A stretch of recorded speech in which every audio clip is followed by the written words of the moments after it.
kilalanin muna natin ang bumubuo sa Hopeful Writer Studio. Sisimulan ko na po ito. Ako po si Teacher Angel, ang masayahing babae mula sa Marikina City. Naman po again, si Teacher Ruth, ang chill girl ng Pasig City. Hello po, ako po si Teacher Balong, ang filmmaker po from Quezon City. Good morning po sa lahat. Ako po si Lex. Isa po akong adventurer from Quezon City. Good morning po sa inyong lahat. Ako po si Teacher Kay, ang psych dreamer ng Makati City. Teacher Sophia, ang Little Miss Sunshine ng BGC. Oh, At ako po sige si po. Noel Baga, ang simpleng tao ng Quezon City. Ayan, at kompleto po tayo ngayon. Coming to you live mula sa ating online Zoom meeting kasama ang ating Dasmariñas City Jail Cavite para ituro ang Basic English Workshop hatid sa inyo ng Hopeful Writers Studio. Ako ay Nayuhi, ikaw yu, siya, she, siya, he, sila, they, ito, it. Yes, thank you po. Alalahanin lang po natin sa pronoun ay yung kasarian ng tinutukoy at yung bilang. Yung siya natin sa Filipino, dahil wala tayong gender, kapag sa English ay either she, kapag babae, he, or lalaki. Bake, smile, share, move. Sila yung tinatawag na base form of the verb. May narinig akong fled, may narinig akong flee, may narinig akong flew. Yung tama po ay flew, yung F-L-E-W. Luminawag na special verbs. Kasi nag-iiba po yung spelling nila kapag nag-iba yung tense nito. Megan, blank, the test next week. So, anong sagot? Pwede niyong sabihin kung A, B, or C. So, hindi pa. Anong magiging sagot natin dito? Letter, ayan, may nagtaas ng letter C. Tama. The details yesterday. Ano pong sagot natin? Letter A. Letter A. Tama. So, ang salita ay when. When Ben will read his speech tomorrow. Tama po ba si Kuya? Tama po. Kasi My biggest dream is teacher. what is your biggest dream? My biggest dream is to become a policeman. A policeman. Hindi po, Luke followed his teacher. Action or linking? Action. Kasi ito ay sumunod daw siya. Kaya ito ay action. Okay, next ito. Tall. Yung tall, lalagyan natin ng ER, taller. So, kapag yung isang bagay ay may mas malaki pa sa kanya, ang sasabihin natin ay taller. Action. Good. Next po, Dad will paint the walls. Will paint. Ito po ba ay action or linking verb? Action. Will paint. And ano po dapat ang ipalit? He. He. Nice. Okay. Next, Jose and Maria make bracelet. Tama po ba? So, pag pinag-uusapan at ito ay isang bagay, ito po ba ay noun, adjective, or verb? Noun. Ayan. Sentence, dapat buo ang idea ng ating sinasabi. So, here are some sentence patterns.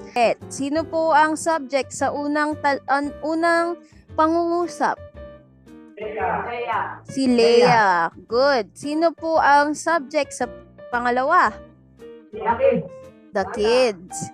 Dito, she likes writing, singing, and dancing. Alright. So, now, Dog, cat, horse, hayop. Tapos pag place lugar, ayan, house, Africa, Philippines, yung mga pinupuntahan natin, pwede namang generic, school, city hall, trinoma. Tapos pag idea naman, pag nagtatapos siya sa S, sa SS, sa SH, CH, X, or Z, hindi S yung i-add natin doon. Ang i-add natin doon, ES. So number 1, girl. O, pag isang girl, girl. Pag marami, anong tawag? Sige, kahit sino po. Girls. Ayan. Classes. Ayun. Tama. It po. It. Okay. Ano yung English ng akin? Mine. Tama. Pag lapis natin. Para tayong bumili ng nagbayad ng lapis. R, pencil. Yan. Anong as in present? Ano yung present mo ngayon? Ano yung nangyayari sa iyo ngayon? Yan yung simple present tense mo.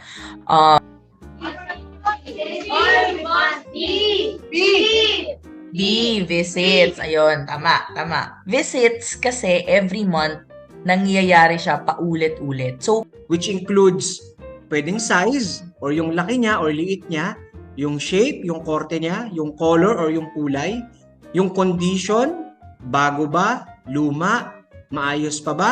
So, ikukumpara ko po silang dalawa. Ang sasabihin ko po ngayon, Mark is taller than Jason. Kunyari po si Gabe. Tama po si ma'am. Yung nasa harap po, nakita ko pong sumigaw ng verb. Tama po, verb. Kasi, action word siya. Tumawa yung mga bata. Tama po, adjective po. Will paint. Action verb or linking verb? Tama po, action po. Action po siya. And kung magiging specific po tayo, kanya po yata siya.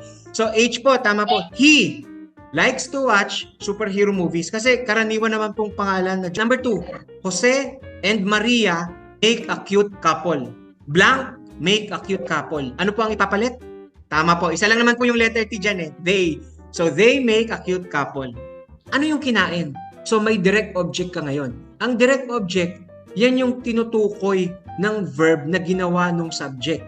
So, dito, na natin yung pangalan. So sa wikang English, tandaan natin, tulad ng sabi ni Teacher Lex kanina, uunatin natin lagi yung pangalan, yung subject. So po yung action verb na bought, ano po ba siya? Past tense, present pa after day, kasi tapos na siya nangyari. Ganun po. Maraming salamat po. Sige po, sa susunod po. I will study math tomorrow. Ayun, tama po. I will study math tomorrow. Sige, anong I game? Yes. Ano yun? Money yesterday. Tama po, very good. Ay kapag I, laging M yung kasunod. Kapag magiging ka, kunyari, magiging scientist ka, may trabaho ka na gusto mong maging, kunyari, maging, become yung gagamitin natin. Yes, sila ay classmates ko. Paano natin i-Englishan yun?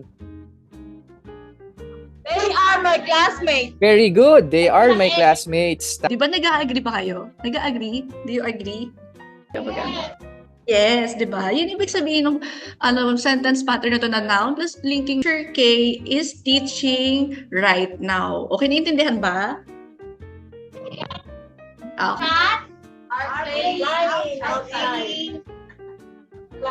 Isa lang yung cat. Isa lang po yung cat. My cat is playing outside. So, yun yung first example. Yung pangalawa, may ginagawa ng teacher sa classroom. The teacher is teaching in classroom. Very good. The teacher is teaching in the classroom. Ayan. Teaching verb. Is She playing is tomorrow. Right now.